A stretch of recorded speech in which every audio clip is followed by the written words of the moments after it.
Hi, I'm Brad Sugars and welcome to Business Basics. You know, it's an interesting time when we look at different learnings and how we learn, but one of the biggest things I notice about business people and people in general, I guess, is that they have this ability to stay right where they are. I call it, well, for many cases it comes from a thing called fear. And what is fear? Well, by definition, I'll give you two different definitions. The first one I have for you today is false expectations appearing real.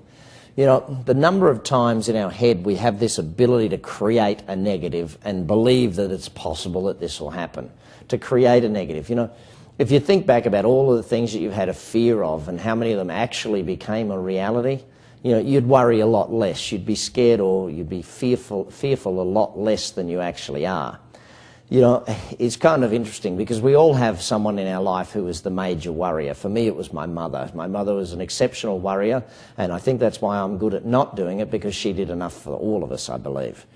You know, fear also, a different definition of it, is failure expected and realised. Now, you think about that. If you're expecting to fail, if your major thoughts are, gee, what if this goes wrong? What if this does? How does this happen? You know, I remember many years ago I lent my brother-in-law a car to go to his wedding. He wanted to use a fancy sports car to get to his wedding, and I said, absolutely, you can borrow the car. Now, when he borrowed the car, the first thing he said, you know, I won't crash it. I promise I won't crash it. And then he talked to his mother, my mother-in-law, and said, you know, I'm borrowing Brad's car. And she said, well, make sure you don't crash it. Long story short, you know what happened, don't you? Of course. He crashed the car on the way to the wedding. Now, the point behind it is that what we expect, we can bring into our life. The failure that he was expecting to have happen. I mean, he even took back streets to make sure he didn't have an accident. You know, and you start looking at these sorts of things. The fear that you build up in your life, the fear of what could go wrong, what will go wrong, what may go wrong, the fear of, you know, the sky falling in on us. The fact is, a level of fear is healthy, a small level of fear.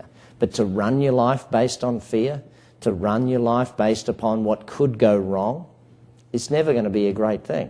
It's like the old human being double negative syndrome. The English language is full of double negatives. Don't worry, no problem. You know, you ask the average person, how are you doing today? Oh, not bad. What, you mean life is bad and today's just not that? You know, having the benchmark of positive standards at least, and having positivity and rather than fear, is a very big part of actually succeeding in life. If you're making decisions based upon fear, you would never get up on the trapeze. You would never get out there and open your own business. Fear is not a good motivator. Fear is not a good decision maker. Fear is not a great way to build our life and to build our business. The less fear we can have, the less that we start worrying about everything before it could go wrong, the more we focus on what could go right and what we need to do to make things go right, the more we focus on that positive side, the stronger our business is going to be and the stronger our results are going to be.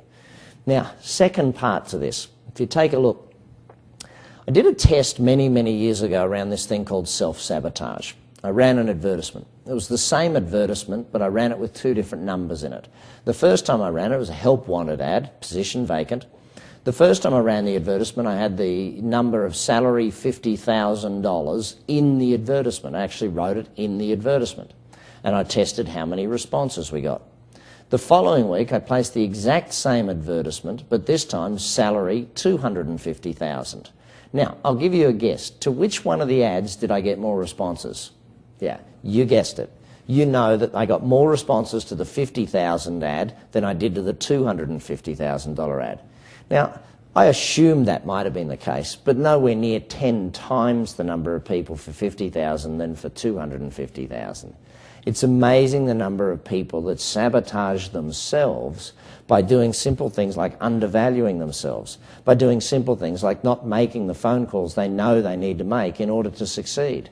That's self-sabotage of holding yourself back because of the fear. You know, so often, and people use it, they say, oh, I have a fear of failure or a fear of success. Rubbish. You have just damn good excuses for yourself. The fear is nothing without an excuse to back it up. So get rid of the excuses, get rid of the fear, start having the level of courage you need in order to achieve the results that you want to achieve.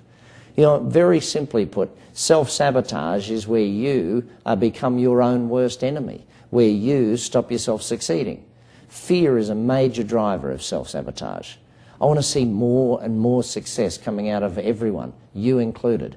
And that's why you need to start letting go of the fears and start moving on to the excitement. Make decisions based upon where you want to be, not where you could possibly end up if things went wrong. Our goal in life is not to live in fear. Our goal is to live with courage. Courage is not the absence of fear. It's merely taking action even though we have fear. So take more action. Have more courage. I'm Brad Sugars, and this is Business Basics.